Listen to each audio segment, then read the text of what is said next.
Um, Bismillah ar-Rahman ar-Rahim. Alhamdulillah Rabbil Alameen. Wassalatu wassalamu ala Rasulillah wa ala alihi wa ashabihi wa man tamassaka bi sunnatihi ila yawm ad-din wa ba'd. Uh, what I what I can add to that, inshallah tabarak wa ta'ala, is that when choosing a wali, in our, as it relates to our specific situation here in the West, I think one of the biggest mistakes that we make is we can't, like, the criteria that we use to pick a wali is not necessarily based on what's necessary for the job, right? So we may pick a wali because he's a trustworthy brother in the community, or maybe because he's been in the community longer than other people. Sometimes brothers may select a wali for the sister based off the fact that he's a student of knowledge, or so on and so forth, right? And these are not necessarily characteristics, or it's not restricted to those good, because those are all noble qualities, but they may not necessarily be, or that brother may not necessarily have what's necessary to do that particular job, especially with our circumstances right now. Okay, because for example, and we discussed this, we discussed something similar when we, during our conversation regarding the imams and how people, the administrations go about appointing imams and so on and so forth. Have some brothers, mashallah, they tayyibun, good character, they're educated Islamically, but they may lack a life experience necessary to be the imam. We discussed that. So when it comes to the wali, it's a similar issue. When appointing someone to be a wali, and I think it's wise that the imam oversees the wilaya. Like, for example, when I was the imam in the beginning, I used to, I thought I had to do everything. So during that time period, I noticed it was overwhelming. There's a lot of fitna. Your wife is going to get jealous. You're going to get overwhelmed because you have to, you're talking to women. You know what I mean? There's no other way to describe it. I may not talk to them about things that are impermissible or being rude or things like that, but you are going to communicate with women. And a lot of times, when you're dealing with women who may have reverted to Islam and they don't have families, or they don't have any, males from amongst their relatives that are Muslim, that can serve as their guardian and look after them and look after their best interests. By you putting yourself in that position, you by default become a confidant. You become someone that they rely on for different kinds of things. And we've heard stories, and some of us have experienced where you start off just kind of being a proxy. You're just sitting in for the, based off the fact that she doesn't have a relative. And then now that she's calling you about maybe some advice on an issue that doesn't even have to do with marriage. Mind you, you're in the process of trying to find her a husband, but she starts calling you saying, okay, well, listen, I want to put my son in this school, or my daughter in this school. What's a good school? So you give advice in school. Then it's like, okay, well, I'm thinking about doing this. I'm thinking about doing that. What do you think about that? And it kind of gets, you become almost like a relative, but you're not a relative. So that hurmah that would normally keep you from even thinking anything, or keep the woman from even thinking anything about marriage and so forth, that's not there. So you have a brother in this situation who may not have the time, and in this case, he just doesn't have the discipline. Okay, and it's a very difficult thing to do, because most of them are going to be, for lack of better words, on some level of damsel in distress. It doesn't make a difference if she has her own money. Doesn't make a difference if she's educated, if she's mature. She's a sister and she needs someone to take care of her. Okay, the feminists and all of these crazy women can run around and try to act as if they're independent of men. All they want. Women need men.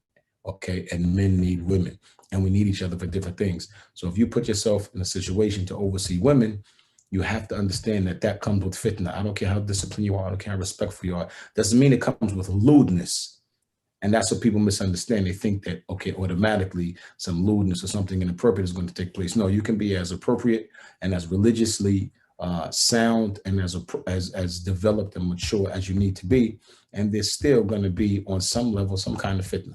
So I think that, my opinion, the smartest thing for the imam to do to protect and safeguard his integrity, because you can be in a situation where you just have a decent character and you're tending to the needs of the sisters, And just the fact that the women appreciate that, and when the community finds out that the women really appreciate the kind of man that you are, automatically you're going to get labeled as some kind of guy that is good with the ladies or whatever it is that people say. And we've seen this with many of the Imma.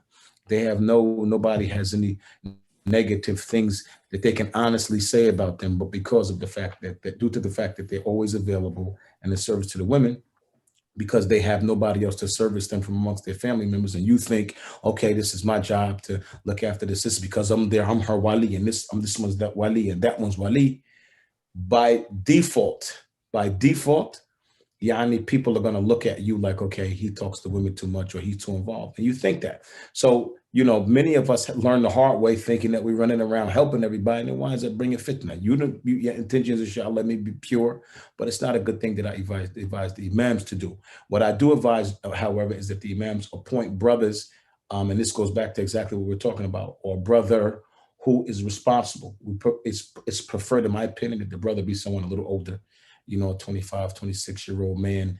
He's not, hasn't even been alive long enough to know what it's like to gain mastery or control over his desires. He may have abstained for a long time, but to actually gain mastery to a certain level over your desires, that's not really something we see typical in the shabab like that. So we prefer that the brother be a little older, not so old that he's out of touch, or he can't move around, or he may not know what's going on, and so on and so forth, but a little older.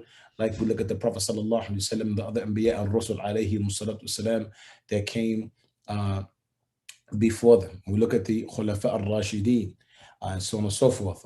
Radiyallahu ta'ala anhum ajma'een. We find that they were men who were, when they became the Khalifa, they were at, in their 40s, and they were at this age of maturity, or above their 40s, excuse me. In the case of like Abu Bakr and Umar, radiyallahu anhuma, they were above 60, right? So they were men, they were adults. These people close to the age that the Prophet ﷺ was. So they had that manhood, that life experience. They know, people, even through trial and error, what kind of things you've done in your youth when you were a younger person. So what kind of things maybe to look for in the brother to see if he's developed past certain areas, so on and so forth. So without a doubt, the wali should be a person who understands the Quran and the Sunnah without a doubt. That's, in my opinion, something that's absolutely necessary and a condition for Imam to appoint someone to be in that position. The person should be a person who's trustworthy, a person who's a member of the community and has clearly shown that he's committed and dedicated to the community, preferably. And he needs to be someone who is a little more mature and has life experience and the personality traits and the discipline necessary to hold that position down. That's just my opinion. Well, I agree with you. I agree with you in as it relates to the age range, because from my experience and seeing people who are guardians of sisters, I do believe, generally speaking, I've seen elders do a better job. Brothers in their 50s and their 60s, I believe I have. Now, I will say, not all elders did good jobs, but if I really look back at it, I can say the overwhelming majority handled the affair a little bit different than brothers that were younger. So I agree with that 100%. Uh, because one thing that I believe that I see is like a thumb off attitude. So, for instance, um, if it was your daughter, you treat her and her situation with more concern. Right. But it's any type of brother comes along, there's no investigating, there's no looking in. Let's be straight up. A lot of times, sisters don't know the right questions to ask, and I'll say this too: brothers don't know the right questions to ask, Right. because a lot of times, and I don't want to, because I want to get to the part of the suggestions that could be made to brothers and sisters as it relates to what questions they should ask when they're going through a courtship. So, but I want to deal with this guardianship for 1 second without going into that. I don't want to bounce around. But the point that I'm making is, I believe in a lot of instances, there's a thumb off type attitude, just thumb the girl off or the sister off. Mhm. You know, the person doesn't really want it would appear that the person doesn't really want the responsibility. And like I said, anybody just comes along. There's no thorough investigating. It's left to the sister to ask her questions to figure out if the person is compatible. The guardian seems like he's just there to be on the phone or however they're communicating, just be there as the chaperone, and then that's that. And oh, so what do you want to do? Oh, you want to marry him? You don't want to marry him? Okay. And then if she decides to marry, then he'll give her away in marriage. Me myself personally, if a sister is dealing with a brother that's like this, that she needs to, if she didn't get acquire her guardian from the masjid, that she needs to go to the masjid and get help. No, That would be my suggestion, and Allah knows best. no, no. Sticking on this topic and kind of doubling back to something that was mentioned earlier, I think it's imperative that the sisters they really look into the issue and the affair of going back to the masajid to get their wali/wakil, right? Because as aforementioned, as the Prophet he mentioned, he said that as-sultan wali liman la wali lah, right? So there is a protocol in how a wali is chosen, right? Because one of the functionalities, or from the functionalities of a wali, is that they're there to look after the interests of the sisters. So they're there to be almost like an advocate for the sister to make sure that she finds a man that is religious, right? And that they find a man that is compatible, to who that particular person is. And by taking these steps, this helps to ensure good marriages, and this helps to lower the divorce rate. The problem comes when sisters want to take a shortcut, or brothers want to take a shortcut. And like I mentioned, they may have their friend be the sister's wali, right? Or they may just find some random brother who they deem as sensitive and compassionate to whatever it is that they trying to do, right? And so they'll bring that person to be the wali, and they don't ask anything because they're almost there as a formality. They're just there so I can get you married to my friend, or get you married to this brother that I like a lot, and then that's it. I'm not there to really to look out for you. You know what I mean? I mean, there's situations where people will come and they'll say, "Who's the wali?"